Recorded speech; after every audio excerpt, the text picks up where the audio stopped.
So this is how I do every book. It starts with my character Bible, and I decorate the cover and, start. This I painted probably after I had gone through all these renditions of what Sarah would look like.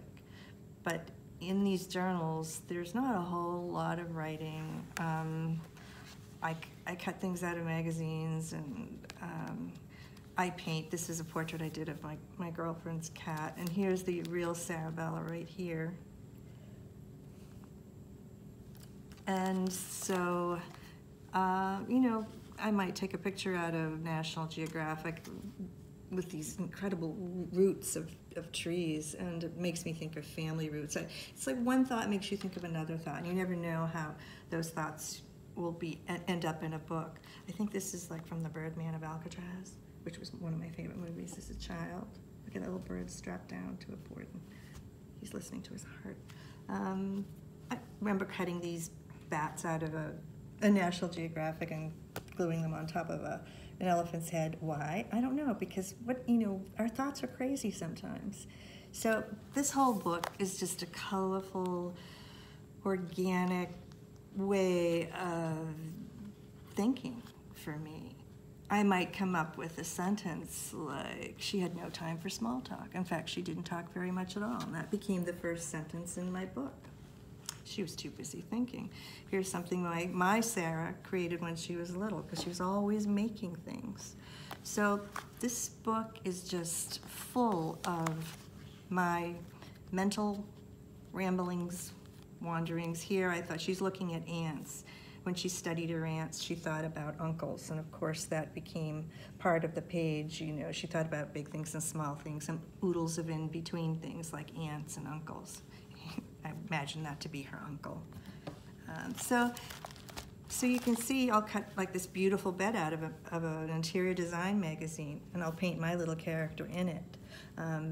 This rug with the birds on it gave me the idea that your thoughts aren't always good. Sometimes they take the form of bad dreams, and even though this idea didn't make it into my book, perhaps it will make it into another book. But this is just a way to inspire my storytelling. So my editor loves looking at these things. Here are drawings that my daughter, as little drawings she did. She wrote a book when she was little called The Peaceful Practice.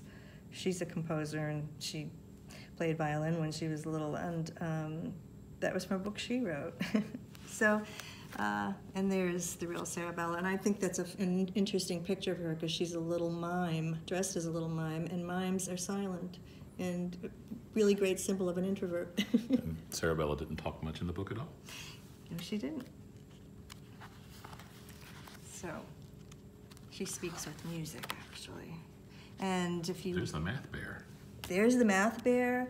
There's the double-page spread where she's looking at the clouds. And the horses in the clouds. And the horses in the clouds. And, if you look at the book, then you'll see how this was the germ for that spread.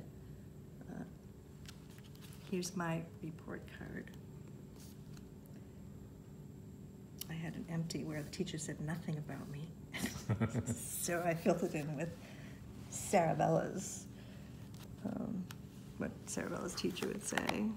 And sketches that, ideas for somehow how imagination just, or the unimaginable pops through a window. That wasn't used in the book. Or how Sarah thought of the big bad wolf. He really was a victim. I really like the dog on top of the alligator. Was it a collie on top of the alligator near the end of the book? Oh, yeah. Right, the last page of the book. Yeah. Where all these weird things are going on, because that's the way they're thinking of life around them. Yeah, Goldilocks and the three bear sisters. They were mean. I'm on the side of animals. Here's Sarabella when she was wearing a pair of Mr. Potato Head glasses, and she thought she was John Lennon. So this scene makes it into the book with all the kids saying 8 in the math test. Yeah, and the bear has fallen asleep, and the only thing, a flock of birds takes roost in her mind, and they didn't know the difference between an egg and the letter 8, or the number 8. So you can see where these are, I'll just do it and come back to it maybe months and months later. It's really a shame that your character Bibles don't find print too, because these are really wonderful. Well, you know what my wonderful publisher did? When they marketed this, they actually made little journals, and they printed some of the pages from my journal in it, and then most of it they left blank to, But those went out to teachers and librarians and bookstores, and many people have said, "Oh God, you should really, publish these," which that would be fun, but it probably won't happen. Okay, here's another report card of mine. Judith has made great progress. Now she has to work on her arithmetic. Here's my kindergarten report card. I was shy. And there's Cece on top there. There she is in her fox outfit. So it's a good way to use report cards.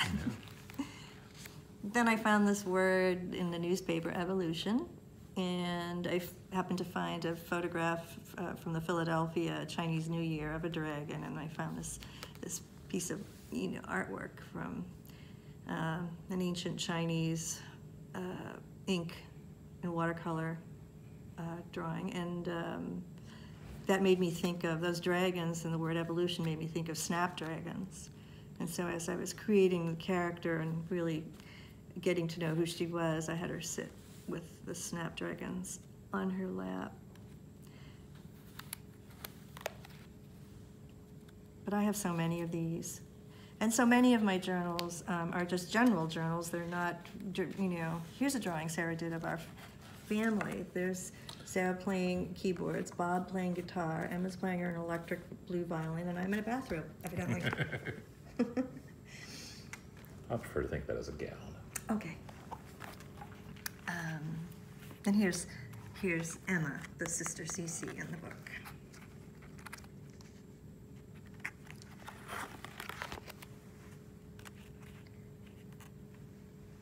Genius is the stew. The Greeks wore no underwear. Grasshoppers were both pets and snacks. Just notes, just take notes down after you're doing your research. History is the vast sum of a million everyday moments. Mark Twain paced as he worked, and it seemed as if a new spirit entered the room. That was from his daughter. I walked miles in my studio. It's a cute giant otter there. I know. That was going to originally be in the book, but it ended up only being an otter entering was the first thing she thought of after Mr. Fantozzi said, a penny for your thoughts. An otter was the first thing that came to mind. But something else. Yep, the clouds. There's the otter again. Here's a little sketch of my daughter's bedroom when she was, Sarabella, when she was little. And that was a double-page spread that was going to, I thought might make it into the book where, the birds take roost in her mind as bad dreams, but I didn't put that in the book. And there she is. There are the birds again. Definitely making her look. Tiger. Yeah. Oh yes, I know. From a children's book from years ago. Scary, huh? Yeah. Is that like the blind man feeling the elephant? I think it is. Oh, they're gonna get eaten. So there you have it. There are the sisters. Yeah. That's the. This is a book one of the books Sarah made when she was little, the Parent Guide book by Sarah Schachner.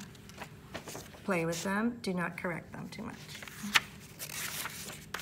Let them make snowmen, tuck them into bed. Help them take care of the pets, always call them Angle. Read to them. I think it'd be cool to do a book called the Parent Guides book, don't you think? Yeah, I think that would be a really great picture book. I do too. So there you have it. That's my life in a nutshell. Well, thanks for sharing that with us, Judy. Thank you for letting me share it. I forced it on you.